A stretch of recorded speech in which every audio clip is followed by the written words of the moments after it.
le capitalisme c'est compliqué, les entrepreneurs c'est tous des fils de riches, etc. Il y a plein de modèles à déconstruire, mais je crois vraiment en fait aux dynamiques d'entreprenance, de soi et du coup du business, etc. Parce que si on fait le lien entre ce qu'on veut faire et la direction dans laquelle on veut aller, il y a toujours des belles choses qui sortent.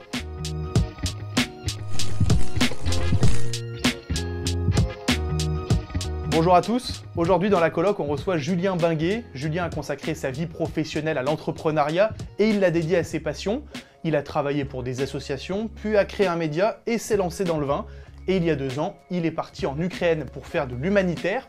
On va pouvoir ensemble découvrir son parcours et ses anecdotes. Alors avant de commencer, n'hésitez pas à vous abonner à notre chaîne YouTube CS Actu pour ne pas manquer les prochains colocataires qui seront invités.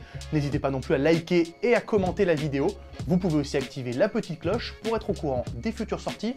Vous êtes prêts? Alors on accueille Julien tout de suite.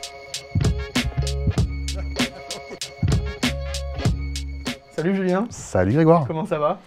Écoute, ça va, très bien et toi? Bah, super, merci beaucoup d'avoir accepté notre invitation. Bienvenue dans la coloc, dans notre modeste salon. C'est sympa. Avant de commencer, est-ce que je peux te servir un truc à boire? Café, jus? Ah, café, ouais, volontiers. Un café? Allez, Ouais. un petit café, ça marche.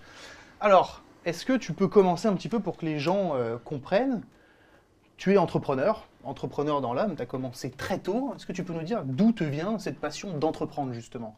Alors, je dirais que c'est pas forcément une passion, mais c'est un état de fait. C'est-à-dire que quand j'avais à peu près 25 ans, je me suis rendu compte que le monde du travail ne correspondait pas à ce que moi je voulais y construire. Ouais. Et donc peut-être la meilleure façon pour moi de faire ce que j'avais envie de faire, c'était de le faire moi-même. Donc ça s'est développé un peu de cette façon-là. J'ai toujours été vraiment inspiré par les gens qui prennent leur destin en main, prennent leur vie en main et veulent avancer. Et du coup, je me suis dit que je voulais être comme eux. Et la première démarche dans ma vie, ça a été de me dire comment est-ce que je fais pour le devenir. Et la meilleure façon de le faire, c'est d'écrire sur eux. Et j'ai commencé par écrire. On a un public étudiant. Est-ce que tu peux dire ce que tu as fait comme étude avant de te Ouais, moi lancer j'ai fait là-dedans? une école de commerce. J'étais à Grenoble. Avant ça, j'étais en DUT Tech de cours en Ile-de-France. Ouais. Et j'ai fait un master spécialisé entrepreneur. Ok, d'accord. Tu l'as fait à Grenoble, c'est ça? J'ai fait à Grenoble, ouais, tout à fait. Et il me semble qu'à Grenoble, tu as justement participé à un projet associatif d'entrepreneuriat. Si je Ouais, dis bon. alors c'est vrai que c'est une des particularités de cette école de commerce. Il y a un très très beau couloir associatif. Et moi j'ai eu la chance d'être président de 2 associations.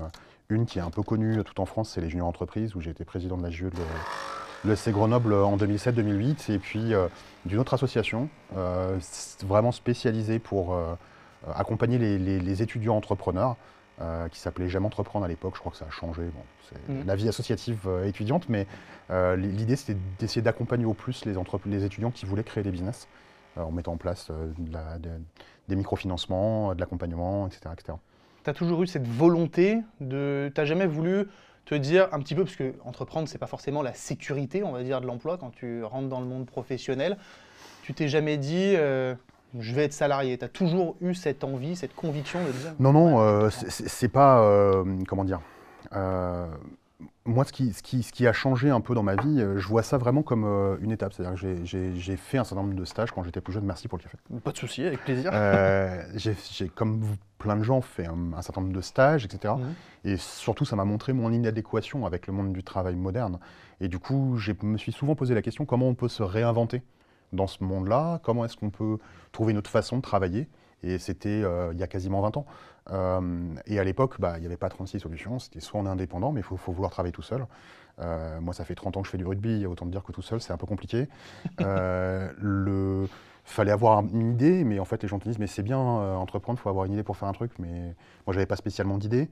Et puis, les gens te disent, il faut être passionné. Mais moi, je ne crois pas qu'il faille être passionné. En fait, je pense qu'il faut juste être curieux. Se dire qu'est-ce qu'on a envie de faire, pourquoi, dans quelle direction, qu'est-ce qui fait du sens pour soi, et ça nous permet d'avancer.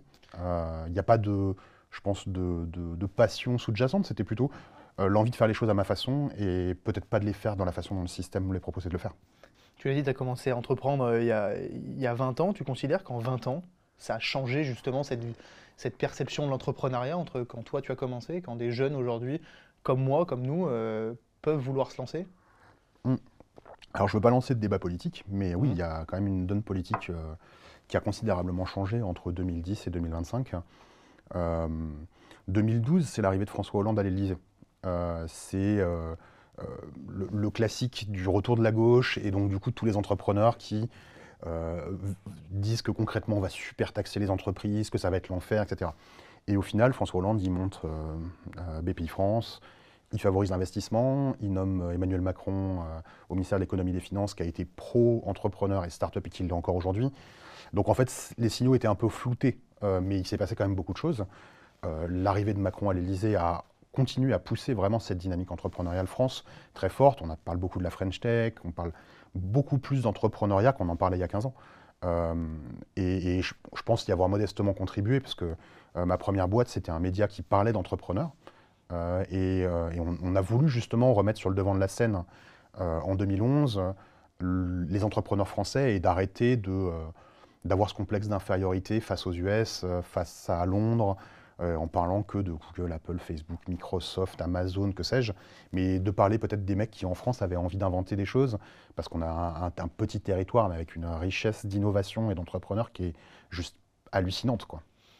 Tu as parlé, ça m'a interpellé, du fait que tu as cofondé un média. Est-ce que tu peux nous parler un petit peu de cette expérience? Comment ça s'est fait? Sur quoi tu t'es basé? Ouais, c'est une super histoire. Alors, on va repartir du point de départ, parce que le point de départ, c'est moi, à votre situation, il y a 20 ans, 15 ans, 20 ans. J'arrive sur le marché du travail et ça se passe pas bien. Et je me dis, non mais en fait, il y a quelque chose qui ne va pas, ça ne marche pas pour toi, qu'est-ce que tu as envie de faire? Donc à ce moment-là, je me dis, prends 6 mois pour toi, regarde ce qui se passe, pose-toi les questions de ce que tu veux vraiment, et on avancera. Et pendant ce temps de gestation, j'ai commencé à apprendre à coder. Et puis je me suis dit qu'il fallait écrire. Parce que écrire, c'était l'information, c'est la marchandise des rois au XXIe siècle. Donc comment est-ce qu'on arrive à construire des choses en partant du code, de l'information, qu'est-ce qu'on en fait? Et puis qu'est-ce que j'aimais moi? J'aimais les dirigeants, j'en ai parlé tout à l'heure, j'aime les gens qui prennent leur vie en main, et je me suis dit, je vais parler de ces gens-là. Et j'ai développé un premier blog à l'époque où tu n'avais pas toutes les plateformes qui existent aujourd'hui pour simplifier la vie, commencé à coder, j'ai commencé à écrire, je me suis rendu sur des événements, faire des interviews, faire des reportages, parler des choses qui se passaient. Et j'ai rencontré plusieurs personnes qui faisaient la même chose, qui étaient sorties d'école, jeunes deep aussi, et qui sont devenus mes associés. On a écrit pendant à peu près 2 ans ensemble, avant de monter Madines, qui est un média d'actualité pour les startups et les entrepreneurs en France. Et pendant 2 ans, on a écrit du contenu assidûment, tous les jours, toutes les semaines, pour créer une audience. Et même si je ne suis pas resté dans le développement récent d'entreprise, je trouve hyper intéressant les 5 premières années qu'on a passées ensemble à créer de zéro quelque chose qui aujourd'hui a pignon sur rue dans la presse éco. C'était juste passionnant. Mais est-ce qu'il y a eu, t'as quand même dû vivre un petit peu un changement de dimension dans ta carrière d'entrepreneur? Parce que on parle quand même de la création de Madines, qui aujourd'hui c'est la première plateforme médiatique entrepreneuriale de France. Est-ce que tu as senti ce changement, toi? Est-ce que ça a fait quelque chose dans ta vie? En tout cas, c'est sûr que ça a fait bouger les lignes, parce que je pense que le succès de ce média, c'est un succès qui est partagé, et je pense de la vision de Louis, mon associé, qui avait quelque chose de très très précis en tête, qui disait une ligne éditoriale doit pas s'éparpiller et on doit parler de faits. Et ça fait ô combien du sens aujourd'hui, où clairement le fact-checking, la désinformation fait partie de la monnaie courante du web. Et c'est de dire, si on veut parler de quelque chose, il faut parler quelque chose de très précis. Et donc, quand on a baptisé Madines le magazine des startups françaises, on s'est dit clairement, on parle de magazine, on parle de start-up et on parle de Made in France. Et on ne parlera pas d'autre chose. Et dans les faits, on est resté à ça encore aujourd'hui. Donc il y a la dimension de la consistance du travail qu'on fait tous les jours, et donc de ne pas s'éparpiller. Parce que oui, c'est facile de faire la une en prenant un sujet qui est trendy dans Google News, ou de rebondir sur telle actualité qui est importante. On peut tous le faire. Deuxième point clé, et c'est là où pour moi on a été très très très très fort dès le départ, et c'est ce qui a permis de construire cette chose aujourd'hui, factuel, zéro subjectivité, ou si on en fait, c'est qu'on a des raisons de le faire. Et ça a été la ligne de conduite du média pendant plus de 10 ans. Les start-upers que tu as rencontrés dans le cadre de Madines, est-ce que c'est des gens qui t'ont inspiré après pour la suite? On va après aborder le suivi de ton parcours, mais est-ce que c'est des gens qui t'ont inspiré? En fait, ce qui est intéressant quand on est dans cette posture-là, quand on est journaliste, il y a quelque chose qu'il faut toujours se rappeler, c'est que les gens qu'on interviewe ne sont pas du tout comme nous. Et on se projette volontiers en se disant, mais en fait, on discute ensemble, donc c'est qu'on est pareil. Mais en fait, non. On n'a pas fait la même chose. J'avais beau être entrepreneur et créateur d'un média, je ne suis pas un entrepreneur qui monte une boîte qui cartonne, qui fait des dizaines de millions de chiffres d'affaires. Ça donne cette illusion-là, parfois. Donc oui, les histoires sont inspirantes au quotidien et c'est ça qui était formidable. Les personnes en tant que telles, c'est parfois un petit peu difficile de briser la glace parce que l'authenticité n'est pas toujours de mise. Mais oui, il y a des personnes dont le parcours force le respect, l'admiration et qui sont quelque part dans les modèles que moi j'ai en tête. Est-ce que c'est créer Madines, qu'est-ce que ça t'a apporté pour justement, après, faire la suite de ton parcours? Qu'est-ce que tu en retiens, même encore aujourd'hui? Euh, alors plusieurs choses. La première chose que moi qui m'a, je dirais, euh, vraiment changé, c'est la perspective des dynamiques écosystémiques comme celle qui s'est créée en France autour de l'entrepreneuriat. C'était extrêmement enthousiasmant. Et du coup, je crois vraiment, même si je le croyais dès le départ, c'est une conviction profonde, que tu peux changer le monde quand tu montes une boîte. Et ça, c'est pas forcément quelque chose auquel on pense spontanément. Le capitalisme, c'est compliqué, les entrepreneurs, c'est tous des fils de riches, etc. Il y a plein de modèles à déconstruire, mais je crois vraiment en fait aux dynamiques d'entreprenance, de soi et du coup du business, etc. Parce que si on fait le lien entre ce qu'on veut faire et la direction dans laquelle on veut aller, il y a toujours des belles choses qui sortent. La deuxième chose, c'est moi, j'étais pas très à l'aise, et c'est une des raisons pour lesquelles je suis allé faire autre chose. C'était pas très à l'aise avec les modèles économiques très orientés sur le service. Le service, c'est super, mais le service digital, c'est extrêmement immatériel. Et dans un monde où l'authenticité, où la prestation de service, c'est quelque chose qui est censé délivrer de la valeur, on a du mal à savoir, dans certaines prestations digitales, quelle valeur on délivre finalement aux gens. Et moi, c'est ça qui m'a un peu déconnecté, par moment de ce métier. Et puis troisièmement, c'est la posture journalistique. La posture journalistique, c'est une posture particulière parce que c'est une posture de retrait, c'est une posture intellectuelle, c'est une posture où finalement on est à la fois l'intérêt et la cible. Donc c'est une posture particulière dans laquelle moi je ne me suis pas toujours bien trouvé. Mais qui m'a donné une bonne vision, je crois, des difficultés et d'être sensibilisé aux problématiques que l'ARCOM rencontre aujourd'hui en France, par exemple, ou en Roumanie, ou quels sont les sujets aujourd'hui qui comptent. Pourquoi ce que fait aujourd'hui Elon Musk aux États-Unis est un scandale pour la presse internationale. Voilà. Toutes ces choses-là, ça m'a donné un regard particulier que j'aurais peut-être pas du tout eu avant sur la nécessité d'une presse libre et indépendante et ainsi de suite. Moi, ce que je trouve fou, c'est que on a souvent ce stress, enfin les gens qui entreprennent, pardon, ont souvent ce stress de pas trop savoir dans quoi ils se lancent. Toi, tu as voulu créer un média, tu crées un média, et après ça, du coup, tu crées donc la winery, enseignement, et la Bouche du Roi, c'est ça? Est-ce que tu peux nous parler, nous expliquer comment tu as lancé ça? En fait, je reviens sur peut-être le message qui était le mien dès le départ. Je pense qu'on a tous des centres d'intérêt. Si demain je te pose la question, quels sont les trucs qui t'intéressent dans la vie? Bon, je vois marqué métaverse, je me fais une petite idée. Tu m'as parlé de ton métier, je me fais une autre idée. On est ici dans cette interview, je me fais une idée. Tous ces sujets-là, c'est tes centres d'intérêt. Tes centres d'intérêt, ils évoluent avec le temps. Par exemple, moi je suis brasseur amateur. Voilà, j'adore brasser ma propre bière, c'est hyper sympa. Mais ce truc-là, est-ce que je veux l'emmener dans ma sphère professionnelle ou pas? T'es pas obligé, mais tu pourrais. Ce que je veux dire par là, c'est que on est tous pareils, on a des choses qui nous intéressent et on décide à un moment donné si on veut oui ou non les inclure dans notre sphère pro. Là où, dans certains cas, quand les gens raisonnent en termes de carrière, ils se disent, bah, en fait, j'ai fait telles études et je vais faire tel métier. Moi, j'ai jamais raisonné comme ça. J'ai plutôt dit, bah, qu'est-ce qui m'intéresse et comment est-ce que je peux travailler là-dedans. Et du coup, ça m'a ouvert ça a abattu complètement des cloisons. Je me suis jamais posé la question de ma légitimité à faire les choses. Je me suis toujours posé la question, est-ce que tu as envie de faire ça? Oui, bon, ok, allons-y.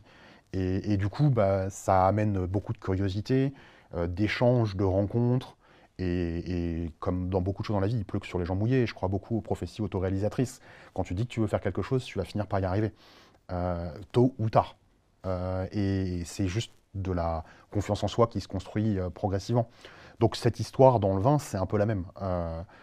Moi, j'avais adoré écrire ce livre que j'avais écrit avec Madines, qui s'appelle Backpack, qui est un super livre que j'ai coécrit avec 3 co-auteurs. J'ai adoré la promotion de ce livre.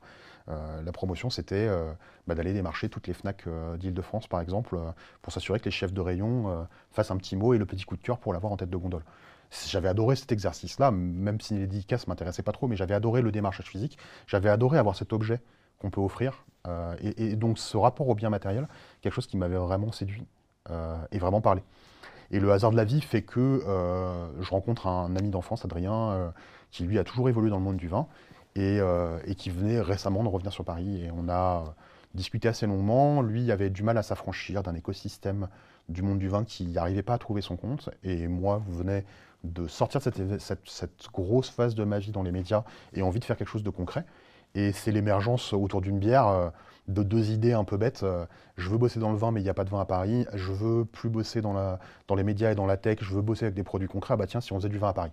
Et c'est parti aussi simplement que ça. Sauf que quand tu as deux personnes un peu déterminées et qui ont l'habitude de monter des boîtes, et on avait 30 ans, c'était pas notre première boîte à tous les deux. Et du coup, on avait envie de faire les choses. Tout est parti très très vite. Et je reviens sur Backpack, 2 secondes. Qu'est-ce qui se dit du coup dans ce livre? Si tu peux un petit peu expliquer, est-ce que c'est ton parcours? Est-ce que c'est des anecdotes? Est-ce que c'est... Non, alors je veux être un peu humble là-dessus. Moi, j'ai que des histoires à raconter face caméra pour des étudiants. Non, ce que je voulais faire ce qu'on voulait faire dans ce livre à l'époque, c'était un peu la vision initiale de ce qu'était Madines, c'était de dire, bon, en fait, c'est un peu la jungle, ce monde du travail, cet écosystème de l'entrepreneuriat, et on voulait équiper les gens avec tout un tas d'outils, web, mais aussi de connaissances simples de l'écosystème entrepreneurial français. Donc dedans, c'était un recueil de plateformes toutes bêtes. Aujourd'hui, ça paraît tellement mainstream, mais les Trello, les Notion, les machins, les Asana, c'est des outils, mais aussi la liste des principaux fonds d'investissement qui comptent et qu'est-ce qu'ils financent, les réseaux de business angels, les incubateurs qui existent en France. Aujourd'hui, tout ça paraît beaucoup plus accessible comme information, mais à l'époque, ça n'allait pas du tout. Et surtout, on voulait un objet physique que tu puisses poser sur ton bureau, parce qu'en fait, c'est très bien que tout soit accessible de façon digitale, mais en fait, si on veut quelque chose que tu as dans ton sac, auquel que tu reviennes un peu comme un annuaire, où tu viennes piocher un peu comme ton Lonely Planet, tu vois. Tu te dis, ah mais attends, j'aimerais bien faire ça, ok, il y a quoi? En gros, c'était très orienté action, on voulait quelque chose où on se dise, bah tiens, je me pose une question dans mon parcours de jeune entrepreneur, de jeune dirigeant, et je me dis, bah attends, j'ai un bouquin qui parle de ça, et que le réflexe, ça ne soit pas forcément de taper sur Google. Voilà. Et ça a été plutôt un joli pari, parce que le bouquin est encore édité aujourd'hui. Je ne sais pas les chiffres, mais je pense qu'il a été vendu plus d'une centaine de mille exemplaires, donc c'est top. Après, je n'ai pas participé aux éditions suivantes, qui ont été mises à jour par mes co-auteurs, mais ouais, c'était un super exercice. Je reviens sur justement ce côté vin. Tu es entrepreneur, tu crées quelque chose dans le vin. Est-ce que du coup tu deviens un petit peu artisan aussi? Est-ce qu'il faut te former à autre chose? Comment se passe un petit peu la transition de média à vigneron presque? En fait, je pense que le terme de transition fait souvent référence au fait de je me prépare à ce qui va se passer après. Mais en fait, on n'est jamais prêt à ce qui se passe après. Donc moi, je pose l'équation différemment. C'est on a eu cette idée et cette opportunité de faire un truc ensemble. La première question qui s'est posée, c'est est-ce que ça marche? Est-ce qu'on peut le faire? Et donc, je ne me suis pas posé la question de est-ce que j'ai besoin de me former à ça? J'avais avec moi quelqu'un dont c'était le métier, et après, on va apprendre en faisant. Donc, je ne me suis pas dit, tiens, et si je passais le WSET, par exemple, ou est-ce qu'il faut que je fasse un diplôme de sommellerie, un autre diplôme de sommellerie, est-ce qu'il faut que je repasse mon CFA?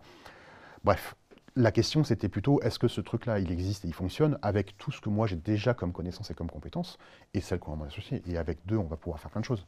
Et c'est comme ça que ça s'est passé, parce qu'en 6 mois, on a créé le premier chai urbain à Paris depuis 1950, dans le 11e arrondissement. En 2016, on s'est déplacé sur Montreuil. On avait 1000 mètres carrés de cuvier, barriques, où on a fait du vin pendant quasiment 7 ans. Et en 2017, on a planté les 3 premiers hectares de vignes en Île-de-France depuis quasiment un siècle. Des hectares de vignes en Île-de-France? Oui, aujourd'hui, on a créé un domaine qui s'appelle le domaine La Bouche du Roi. On a 27 hectares de vignes en bio sur la plaine de Versailles, dans les Yvelines. C'est à 20-25 km d'ici. On est Paris-Centre pour ceux qui regardent. Et on a un vrai projet de domaine et du retour. On signe vraiment le retour de la viticulture dans une région qui était historiquement une région de production, parce que l'Île-de-France, ça a été le premier bassin de production viticole jusqu'à la fin du 19e siècle. Donc c'est vraiment la construction de ce 20e siècle et des appellations d'origine telles qu'on les connaît, qui a changé le paysage viticole aujourd'hui. Je ne savais pas que c'était possible d'avoir justement des vignes en Île-de-France. Enfin, est-ce qu'il y a eu des démarches administratives pour ça? Parce que je ne savais pas que c'était possible.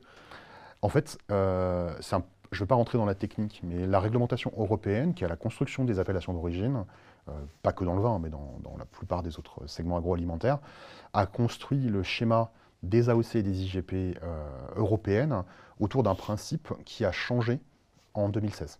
Donc, encore une fois, je ne rentre volontairement pas dans les détails.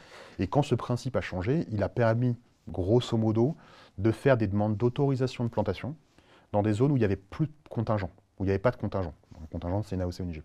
Donc concrètement, tu pouvais faire des demandes d'autorisation de plantation de vignes en Bretagne, alors que tu ne pouvais pas en faire avant. Tu pouvais en faire aussi en Normandie, alors qu'avant, il n'y avait pas de vignes. Et tu pouvais en faire aussi en Île-de-France. Et c'est une demande que nous, on n'a pas forcément portée, qui était portée par d'autres acteurs. Nous, on a vu cette opportunité-là, la réglementation a changé. On a fait une demande de droit de façon opportuniste, parce qu'évidemment, c'était dans notre secteur de veille. Et on les a obtenus. Et là, ça a été... on se dit, mais c'est complètement historique ce qui est en train de se passer. Et bon, évidemment, créer un vignoble de zéro, c'est une sacrée aventure.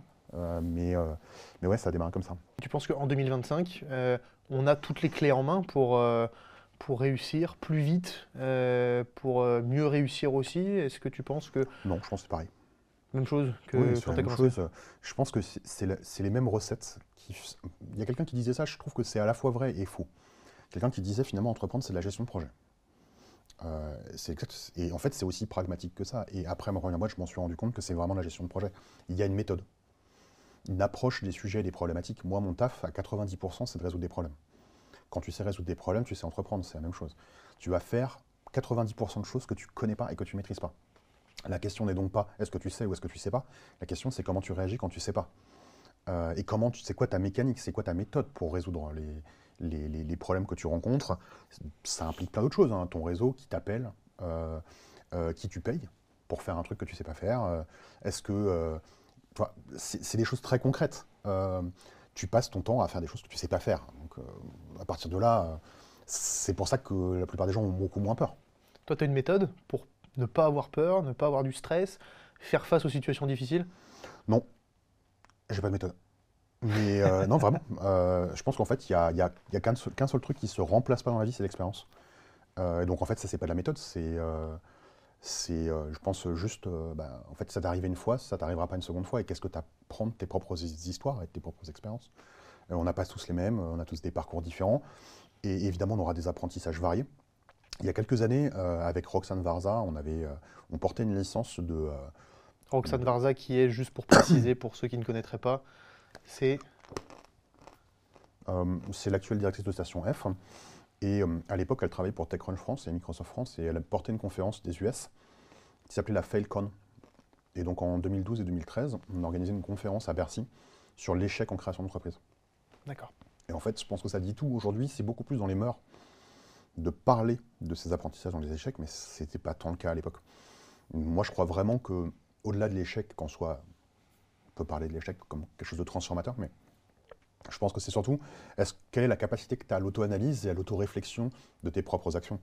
Combien de fois tu te poses des questions de ce que tu as fait aujourd'hui, et est-ce que tu as été productif et efficace, et est-ce que tu as avancé? Voilà, ça, c'est bien de le faire une fois par semaine, mais si tu arrives à le faire toutes les semaines, pendant 52 semaines par an, à quel point tu progresses? C'est pour ça que je reviens sur ta question de tout à l'heure, c'est est-ce que c'est un état d'esprit? Ouais. Mais c'est cet état d'esprit qui t'aide à résoudre les problèmes. Et donc, peut-être ma méthode, elle est là. Tu vois, c'est de se poser suffisamment des questions. Moi, je suis quelqu'un qui est pétri de doutes.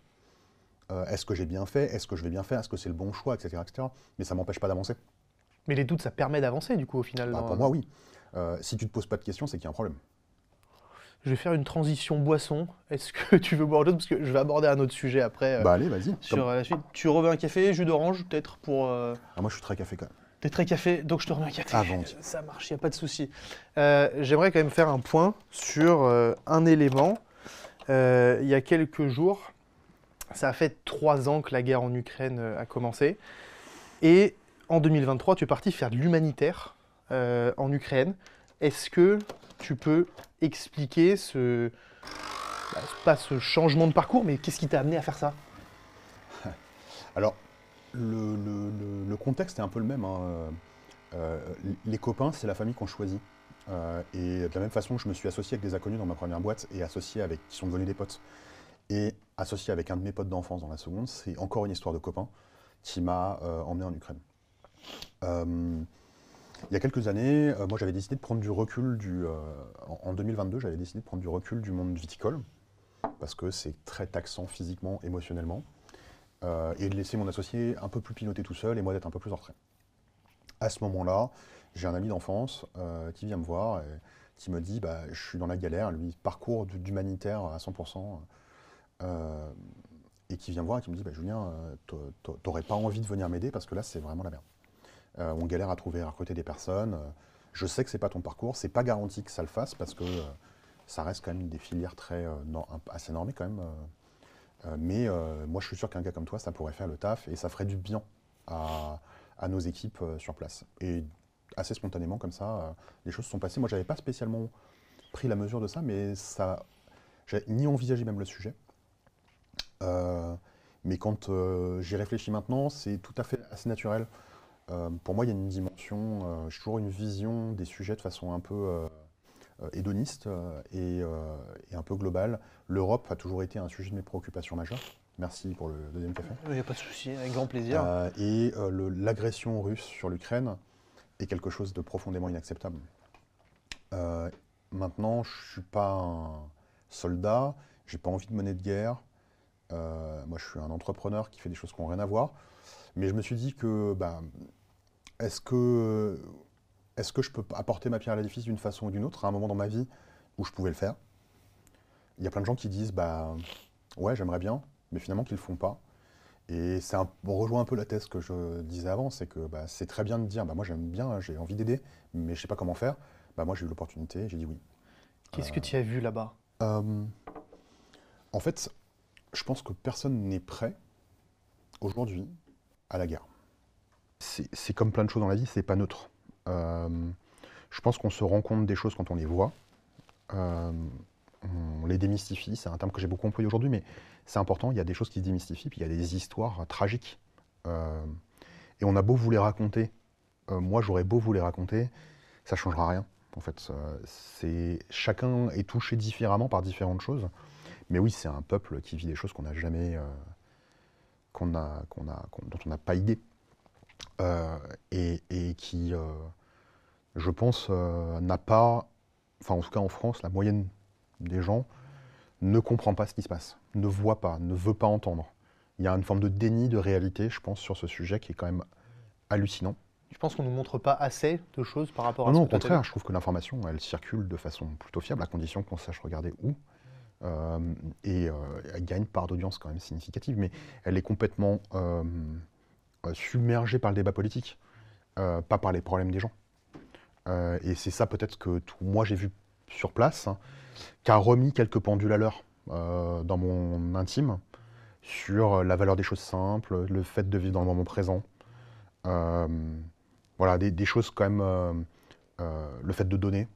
Moi j'ai été touché par plein de petites anecdotes, mais... Tu peux nous les raconter, hein, Je peux pas tout raconter, mais il y a des anecdotes de vie qui sont touchantes, plutôt des moments. Je me suis rendu compte très vite que, en fait, par exemple, quand tu es à Paris, voir les gens, c'est toujours compliqué. Chacun a son propre agenda, 10, 15 jours. C'est toujours compliqué, il faut qu'elle ait un rendez-vous, vas-y, balance ton lien Calendly, etc., etc. La spontanéité des relations dans un pays où du jour au lendemain, tu sais que les choses peuvent ne pas être pareilles. Je ne vais pas forcément dire de trucs tragiques, parce que ce n'est pas le cas tous les jours non plus, mais en fait, te change complètement ton rapport aux autres. Le rapport au déménagement, aux distances, au coût de la vie, aux problèmes de façon générale. En fait, tu te prends une grosse claque dans la gueule, parce que tu te rends compte que toi, tes problèmes sont insignifiants. Et qu'il faut arrêter de te plaindre, et qu'il y a des gens qui vivent des choses qui sont bien plus traumatisantes. Voilà, moi, ça a été surtout ça, le truc, mais je pense que c'est ce que dira n'importe quel humanitaire, et pas qu'en Ukraine. Dans la plupart des pays où il y a de la détresse, en fait, on prend une grosse claque d'humilité face à nos propres enjeux personnels. Et c'est effectivement une bonne chose. Est-ce que par rapport à tout ce que tu as vécu, pour un petit peu clôturer, est-ce que tu peux faire ta propre auto-analyse finalement de ton parcours qui a mêlé justement l'entrepreneuriat, l'humanitaire? Est-ce que tu en ressors grandi de ce que tu as pu découvrir, ce qui t'a marqué? En fait, je pense que moi, j'ai toujours essayé de me marrer dans ce que je fais parce que c'est important de rigoler et de passer des bons moments. Ce qui est important, c'est pas les finalités, c'est le chemin, c'est un gros classique, mais moi j'y crois fort. Et le chemin, pour qu'il soit bien, il faut se marrer, il faut être avec des gens cool et il faut passer un bon moment. Moi, j'ai suivi des passions et des copains. J'ai toujours fait ça et je continuerai à le faire. Parce que je sais que ça marche. Après, on amène chacun un peu de soi dans un projet dans lequel on s'investit. Et il se trouve que mon moi, il a un peu de place et j'ai fait 2-3 bricoles. Et du coup, quoi que je fasse demain, je sais, et je sais que ça marchera et je sais qu'on fera un truc qui sortira des sentiers battus. Parce qu'en fait, je ne sais pas faire autrement. Et je ne sais pas comment, je ne peux pas te dire comment, mais mon analyse, c'est qu'il y a une forme de systémique que j'ai peut-être pas parfaitement compris, d'ailleurs qui n'est pas forcément intellectualisable. Mais il y a une forme de systémique dans la vie, dans l'économie, dans la politique, dans la situation internationale. Et je pense que dans ma vie, en tout cas, c'est 2 belles boîtes, 2 fois 7 ans. Le nouveau chapitre est ouvert et puis on verra bien.